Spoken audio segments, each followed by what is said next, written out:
In the liturgical calendar, the season of Advent has been known as a time of waiting and a time of preparation for the coming of the Christ child. The story from first century Palestine tells us that with the birth of Jesus, hope, peace, joy, and love came into the world. And as it came into being, the undoing of the status quo was set in motion, and hope for a new reign of peace on earth was kindled. Usually at this time of year, during this season, we are invited as weary people have done since the beginning of time to kindle tiny lights and whisper sweet music. As one writer suggests, through thousands of years, we have followed this pattern to cradle our hopes like newborn children, to wonder what love looks like in practice, and to await a new era with patience and preparation. Yet this year, as a community, we did not feel like waiting was the best idea. All around us, we have felt the cries of lament for the lives and the rights that are being taken without account. The fear of the unknown has been palpable. We have felt it in others, and we have known it in our own bodies. Many of us have joined our voices by using our time, our money, our privilege to join with those who are crying for justice and peace in this rapidly changing world.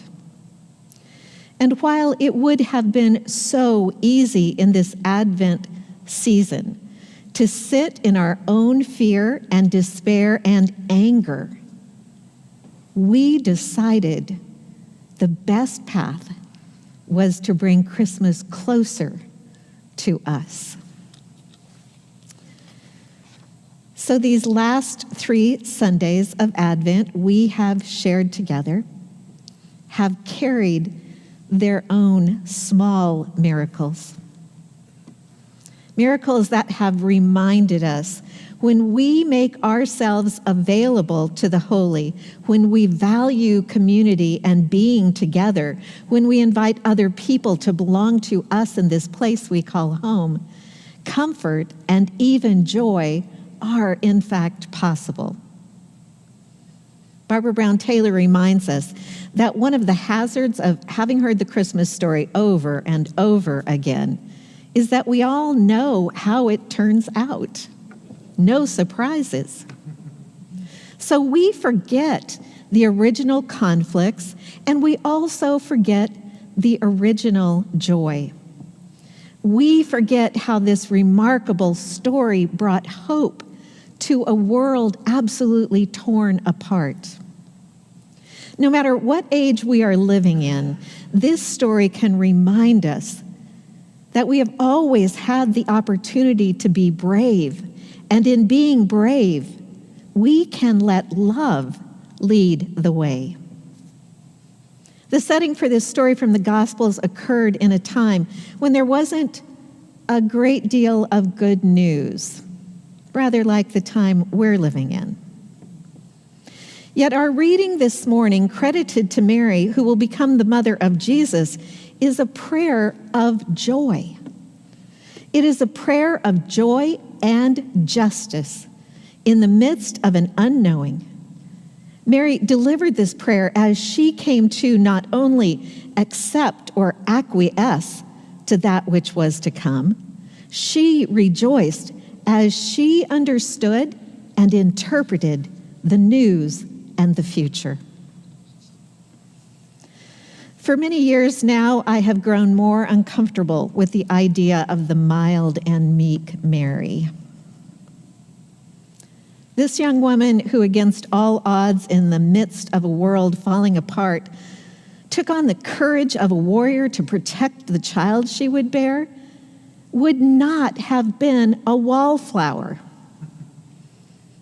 It could not have been a mild and meek Mary who said yes all on her own to the angel Gabriel. It could not have been a mild and meek Mary who wrote and sang that beautiful song about the justice that would come to the world. It could not have been a mild and meek Mary that did not wait for Joseph nor ask his permission when she just packed her bags and took a trip to see her cousin Elizabeth and stayed 3 months. Mary knew Elizabeth would help her. She understood she needed help in deciding to be brave and to face the path before her, knowing she was not alone.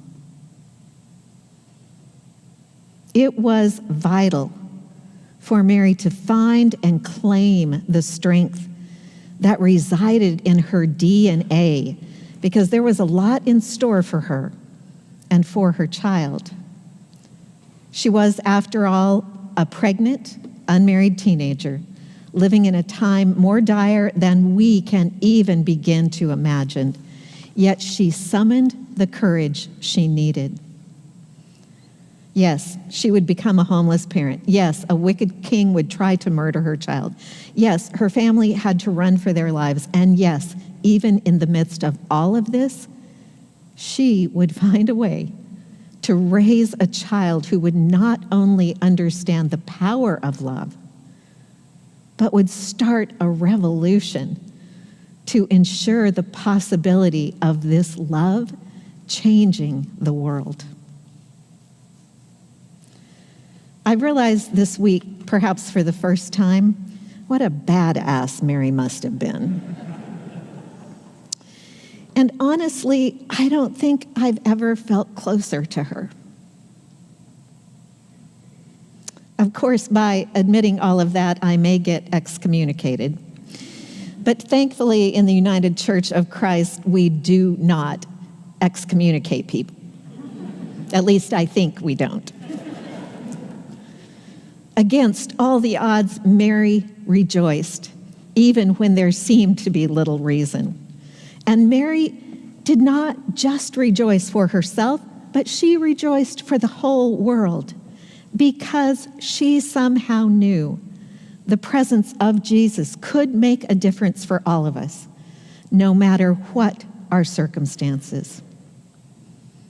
And perhaps most importantly, she knew it was her job to bring that love to the world.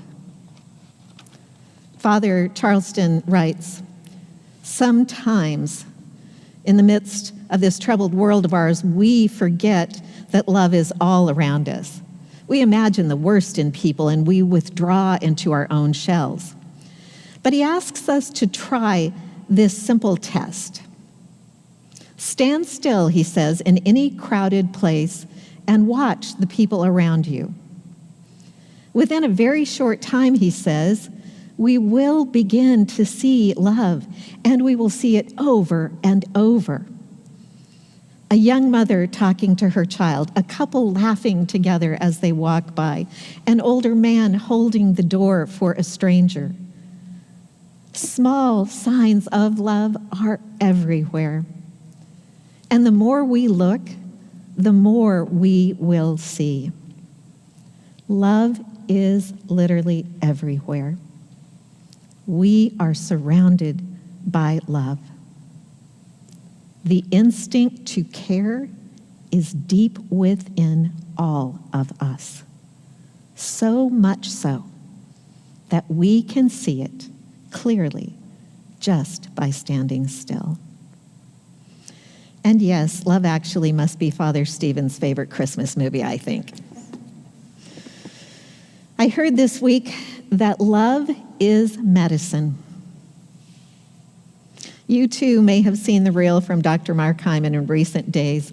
He is the medical director of Cleveland Clinic's Center for Functional Medicine and founder of the Ultra Wellness Center. He believes love is such a strong healer that he considers it medicine, just as he considers community medicine and belonging medicine.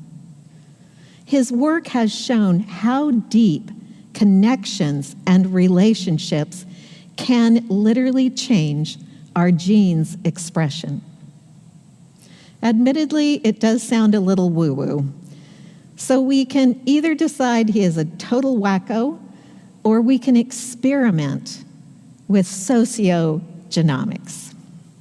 Since I majored in sociology when I started college a million years ago, the science of how social relationships affect our genes is totally intriguing to me. Sociogenomics suggests that conflictual relationships can accelerate disease and aging. Yet when we are in loving relationships, loving, heart-centered, deep relationships with strong connections, our gene expressions can be changed. I wonder what it would be like for each of us first to watch Love Actually today when you get home, and then as we go into this week filled with friends and friends who feel like family and family we wish were friends, to do some case studies.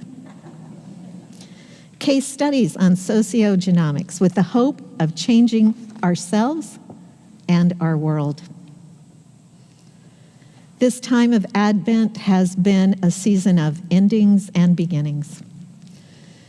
And as this calendar year comes to a close, our new liturgical year is just beginning. As we celebrate the birth of the Christ in 2 days, we will help usher in new ways of living and loving, even as the world we know spins madly on. This Advent, this time we set apart, has brought us to this place where we are entering a sacred new chapter as we hold fast to the reminders that will always keep us close for the journey that stretches before us.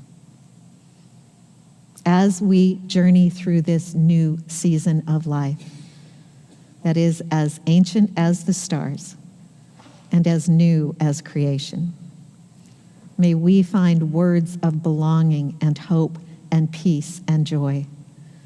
For no matter what we are facing, no matter what this new era will bring, love is always and forever our beginning. Today we come to this table to find sustenance for the journey ahead. And together we share this bread and cup, which reminds us of the love that has been given to us. Let us come to the table.